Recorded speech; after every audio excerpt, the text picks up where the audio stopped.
a scion of many worlds.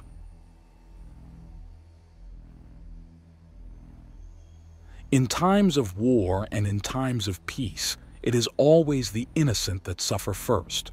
Taken from her home and forced into the maws of battle, Alariel has succumbed to the harshness of this world.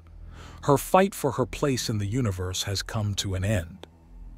Jasper intones over the burning pyre. Once he got the girls to safety, most of them had recovered fairly well and quickly from starvation and deprivation. But Alariel was too far gone to begin with. He hadn't even met the fire Aromenta, but it still felt like a failure. Of course, Alariel wasn't the only one they were mourning over. There had been many girls who had died in the weeks before he had brought them to Aridus Valley. And so, the pyre was also being used to burn mementos and tokens of the others who had been lost, their nearest friends offering prayers to wish their spirits onward and upward. It is the nature of life to end. No matter what tricks, techniques, or technologies there are, we all one day fall. Some too soon, others too late. Yet through those that carry our memory beyond death, we are granted life anew. Be there an eternal paradise, the next incarnation, or utter oblivion, we keep them alive with us.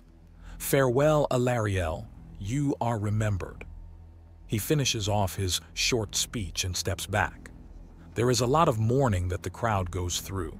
He catches some of them tossing childhood toys into the flame, and he sharpens his hearing to understand that they are bidding goodbye to their innocence, to the child that was inside them.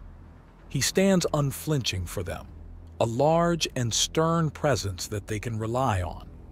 One of Lady Ayler's squires drops down from above and steps up to him. He turns to regard her, his expression neutral. An army just crested the horizon, she says, and Jasper nods. Show me, he says, and she launches upwards as hard as she can. He keeps pace as she rises above the cloud level and points. There's a camp in the distance, one he can scarcely make out when it's so far away. Are you certain? I recognize the pattern. It's an army on the march, the squire says, and Jasper lets a pensive noise sound out from his throat. Can you tell where it's from? That pattern is common in the entire Western continent. The Miru Empire created it, and when the Alliance broke away, they used the same patterns, she says, and he nods. Right. Well, I better go say hello and see what they want, Jasper says before hurling himself through the sky and towards the distant forces. He warps around to approach the army from another direction and descends from above. He makes no attempt to hide his approach and mentally lambasts himself for not removing his cape first. The bit of warping was pointless. They will know he came from Aridus Valley. He lands near the most ornate tent and stands up tall. What are you? Some kind of twisted Urthani? Some monster that the Star Seekers created? One of the guards asks, and he slowly turns to look at them. I am Jasper Blue, Martial Master of the Star Seekers. You are approaching Aridus Valley. Why? He asks, and the guards look towards each other. We're still in the Miru Queendom. This is still our territory, one guard says in uncertain tones. An army amasses on the horizon. It is my duty to know why. Jasper replies blandly as a woman emerges from the tent.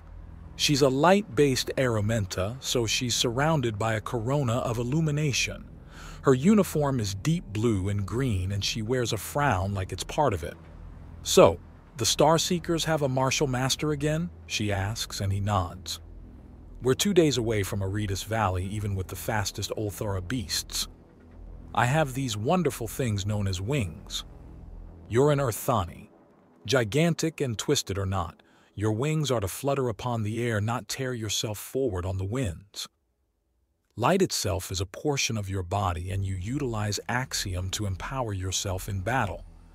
Is it so hard to believe I can do much the same to grant myself incredible speed? Jasper asks, reasonably. It is not, but why? You are an army approaching the lands and people I am sworn to protect. Why would I not? He returns. I am Lady Morgana Iridescence, head of House Iridescence. I am hunting rebels and traitors to the Miru Queendom led by a disgraced daughter of a merchant family by the name of Dusk. And how do you intend to get what you want? Furthermore, what will you do when you have what you want? Jasper asks in a neutral tone. Execution. No one may betray the Queendom without consequence. Lady Iridescence replies.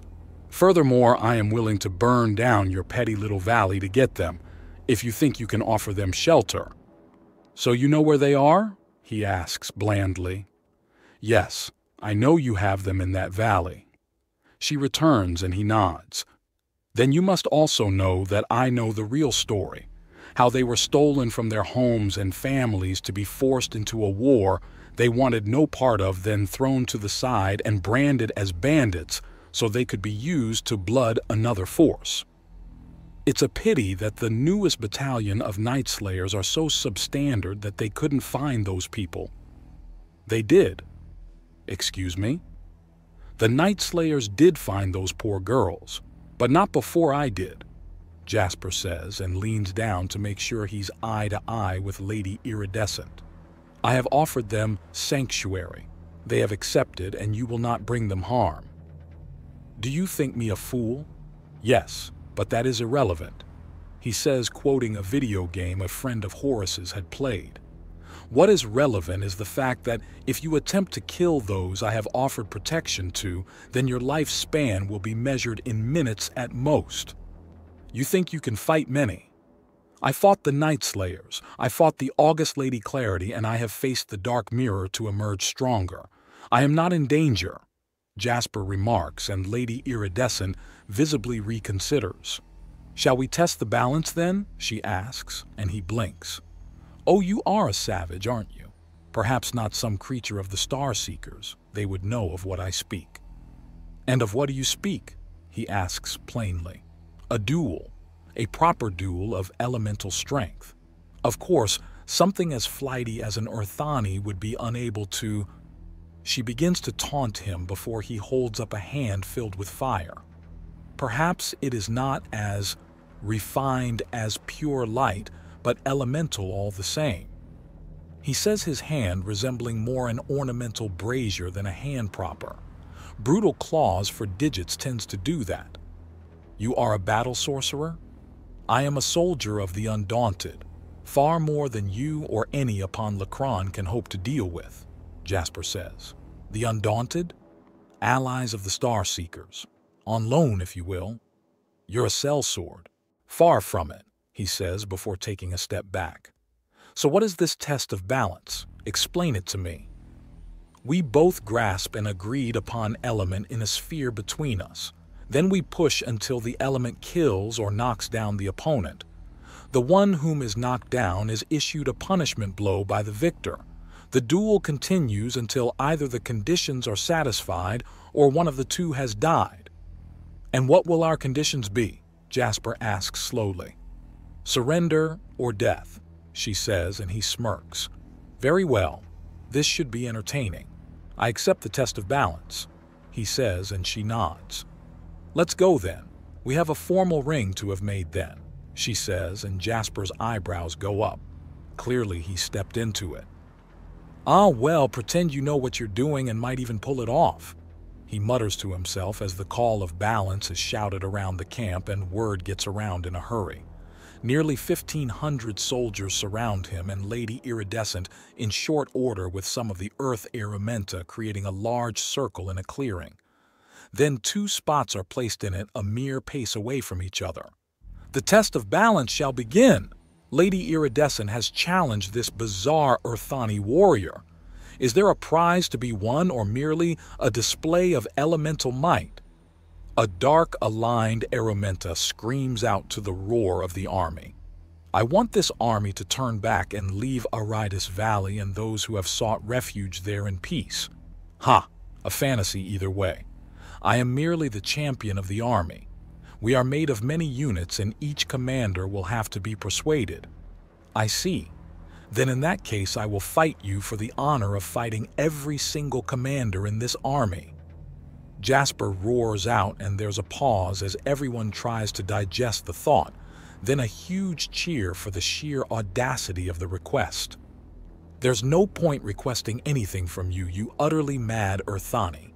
Although if you survive, I may bring you back to the Queen, you'll make an astounding court fool, Lady Iridescent declares before holding her hand out.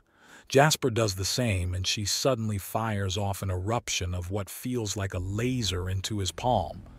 He simply resists it with axiom at first, feeling it out so he can understand how this is done. Her method of light control is very efficient. She tries to shift her movement of the light as he simply blocks it. The sensation is rather novel. It's warm and flowing, so thick it's almost like water, and seems to be endlessly spilling. Still, the pattern is very easily understandable, and a lot of it seems to be coming from her own anatomy, that strange twist in sheer presence that Arumenta simply have. He spent a fair amount of time around the species, and there is a very familiar sort of twang to things.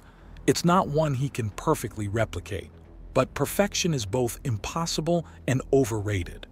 So he then starts bending and swirling the light pouring into his palm, learning from her techniques and taking the energy gladly until it gathers as an orb in his hand that starts to slowly move back to Lady Iridescent under his command. "What are you doing? You're using my light."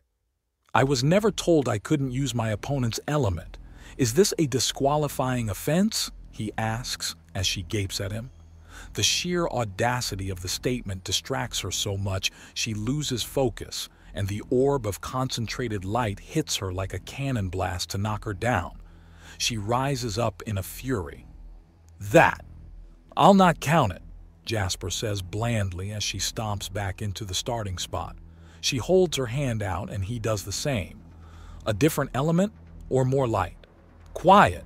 she hisses at him, and he merely smiles. She erupts with a laser blast, but he goes a bit more creative and focuses his own light in a way that none of them expect. For seemingly no reason at all, Lady Iridescent slams into the ground again, and Jasper calmly lowers his claw. "What did you do? What did you do?" she demands in shock. "Your understanding of light is rather limited. I'm not sure you would understand my explanation." He says loud enough for the now very quiet crowd to hear. "Try me." "All right.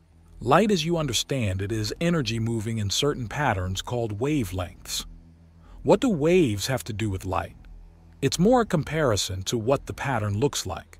Your eyes can only see certain patterns of light, certain wavelengths. These wavelengths tell you how warm the light is as well as what color it is. Understand?"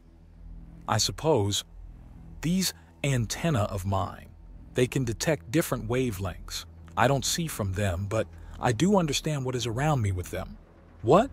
she asks in a stunned tone. "I used invisible light. Does that make sense?" "No. Light is seen. That is what makes it light. Just because you can't see it doesn't mean it isn't there," Jasper says, taking a step forward and offering his hand to help her up. She stares at it and him for a moment before taking his hand. He helps her rise. "There are truths to the world, facts and understandings beyond what you know, beyond what I know as well. Just because you lie in ignorance of something does not mean it is not true." "What do you really want?" Lady Iridescent asks him as he steps back to his starting spot. "At the moment, I want this army to turn back so that Aridus Valley and the people sheltering there are left in peace." "But that's where the traitors are," someone in the crowd shouts. "Yay! We know they're there, and no blabbing earthly freak will stop us from doing our duty. No matter how many tests of balance it wins," another voice shouts as Lady Iridescent smiles. Jasper looks around as the crowd starts speaking up a great deal, and after a short while he holds up his hands for silence. None is forthcoming, so he claps them together and with axiom has a concussive wave slam out to get everyone's attention. "Is there no way I can persuade anyone to leave peacefully?" Jasper asks. "No," is the roaring consent of the army, and he nods. "Very well," he says and slowly draws his massive swords. Killing time.